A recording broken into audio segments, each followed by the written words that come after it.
Boss వెళ్దామని ఒక మీడియాలో చెప్పిండు ఆల్రెడీ. కాబట్టి అలాంటి వ్యక్తులకు కొంచెము మూమెంట్ ఇవ్వకండి అని కోరుతున్నాను. మళ్ళీ మీరు బాధపడద్దు, మీడియా కూడా 100% మీకు సపోర్ట్ చేస్తుంది. అదే ఈ విషయంలో మీరు కొంత క్లారిటీ ఇవ్వాలన్న ఉద్దేశం అంతే. సో మీ అభిమానులకు పోలీస్ డిపార్ట్మెంట్ మీరు రిక్వెస్ట్ చేసి నేను మీడియా మిత్రులకు నేను ఒకటే కోరుకుంటున్నా, దయచేసి ముందు వెనక వెరిఫికేషన్ చేసుకొని పోలీసు వాళ్ళని అందరినీ కూడా అడిగి దయచేసి నేను సోషల్ మీడియా నుంచి వచ్చా. నేను సోషల్ మీడియానే నాకు శాపంగా మారుతుందని నేను ఏ రోజు కూడా అనుకోలేదు. నేను ఒక ఆడపిల్లని దయచేసి చెప్తున్నా, ఇందులో నా ఇన్వాల్వ్మెంట్ ఉంటే మళ్ళీ చెప్తున్నా, మీరు ఏం చేసినా నేను పడ్డానికి సిద్ధం, నేను ఎక్కడికైనా వస్తాను. కానీ అనవసరంగా నన్ను దయచేసి బ్లేమ్ చేయకండి ముందు వెనక తెలుసుకోకుండా. ఇందులో నా ఇన్వాల్వ్మెంట్ 1% కాదు కదా, 0% కూడా లేదు. ఆయన జస్ట్ ఫేమస్ అవ్వడం కోసమే నాతో మాట్లాడాడు కూడా, నువ్వు వస్తేనే నేను మాట్లాడతాను అని చెప్పి. ప్రతి ఒక్కరిని కూడా ఆయన అట్లనే అప్రోచ్ అవుతున్నారు. సెలబ్రిటీస్ని నేను కనుక్కున్నాను కూడా, ప్రతి ఒక్క సెలబ్రిటీ ఇదే చెప్తున్నారు. రిటర్న్ డబ్బులు ఇచ్చి మరీ ఇంటర్వ్యూ చేయించుకుంటాడట ఆయన. అంత పిచ్చి ఉంది ఆయనకి. ఆయన ముందు వీడియోలు వినండి. అండ్ ఈ కేసు సిఐడిలో ఆల్రెడీ నడుస్తుంది, 1 year నుంచి నడుస్తుంది.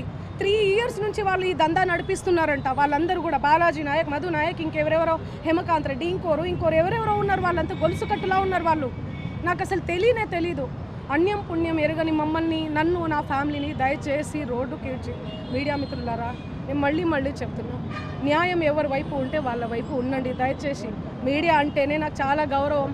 నిఖార్సైన మీడియా, దయచేసి చెప్తున్నా, మళ్ళీ చెప్తున్నా, వాస్తవాలు చెప్పండి, అవాస్తవాలు వద్దు. సడన్గా ఇట్లా ఏం తెలియకుండా ఎవరో వచ్చి నా మీద ఎలిగేషన్స్ వేస్తే దయచేసి మీరు పెట్టుకోకండి. ఎందుకంటే నేను ఒక ఆడబిడ్డని, గిరిజన ఆడబిడ్డని. ఎవరెవరో పడనోళ్ళు మా ప్రోగ్రామ్కి రాలేదు, అంత బలుపా, అంత ఓవర్ యాక్షనా, ఏమేమో ఉంటాయి. వాళ్ళు వచ్చి పడదు అని చెప్పి ఏదేదో మాట్లాడుతుంటారు.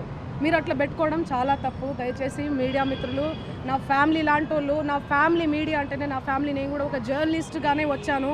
కానీ ఎవరిని ఏ మాట అనకుండా నా కష్టాన్ని నేను నమ్ముకొని, నా పాటను నేను నమ్ముకొని ముందుకెళ్తున్నా. నా మీద పార్టీ ముద్రలు వేసినా కూడా నేను వద్దు ఈ పార్టీ అని చెప్పి అప్పుడెప్పుడో ముందుసారి సిచ్యువేషన్ని బట్టి వెళ్ళి పాటలు పాడిన.